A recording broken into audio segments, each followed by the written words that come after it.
It's good to have you with us on this Thursday, and we're rejoicing in the Lord. I hope you are. And our desire today is to cause each of us to decide to rejoice. This passage that we'll be looking at from 2 Corinthians 12 is one that often is given when people face ongoing trial. The Apostle Paul had a thorn in the flesh. We don't know whether it was a physical problem or it may have been a relationship issue, some attack that he was having, but God had not yet chosen to take that away. He had besought the Lord 3 times.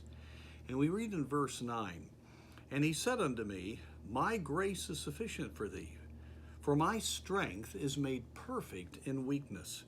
Most gladly," now I want you to note this, "will I rather glory in my infirmities, that the power of Christ may rest upon me."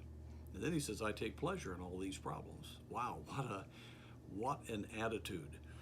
Now the key here is that when we face things that we don't like, they don't go away. The trial continues on.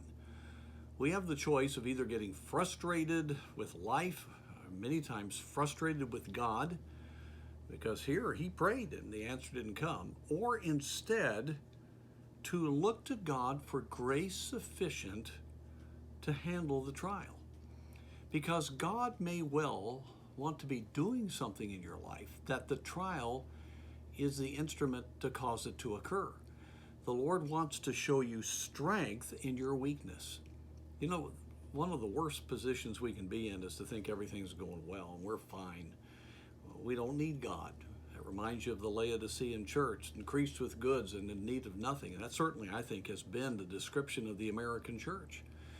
And when God lets trials come in, we realize that walking with God and seeing God work is not dependent on positive circumstances. It's dependent on the very presence of God and the great grace that he gives us, his enabling power. And he said, I'm going to glory not in having my trial removed. I'm going to glory instead in my infirmities because the power of Christ is resting on me. In other words, I needed what's happening to me. God has used it for great good in my life. I realized that I was more self-sufficient than I thought I was. I realized that I had more selfish motives than I thought. Paul was dealing with all of this. And he's saying, this weakness that I'm going through, God's strength through his grace is being given to me. And I'm experiencing more power and more blessing through something that I don't like than I've ever experienced before. Now, my friend, are you willing to believe that that truly is the way it can be? God doesn't waste his trials. And we need to glory when the trial comes.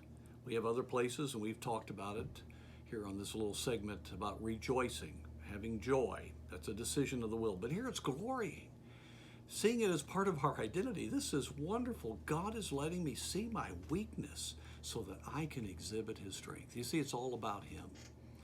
So I want to encourage you today that it's important to ask yourself, how are you responding to the weakness you feel because of the problems you're facing? Are you upset? Are you just trying to gut it out? Or are you instead realizing, no, this is an opportunity for me to have grace. I'm being humbled. God's doing a work. This is his plan. And I'm going to glory in this because I need God's power. And he's giving it to me. His strength is being given. Now I can glorify him. That's the ultimate. And I'm telling you, every time you think that way, God will give you victory in your mind. And what a joy to glory in our infirmities.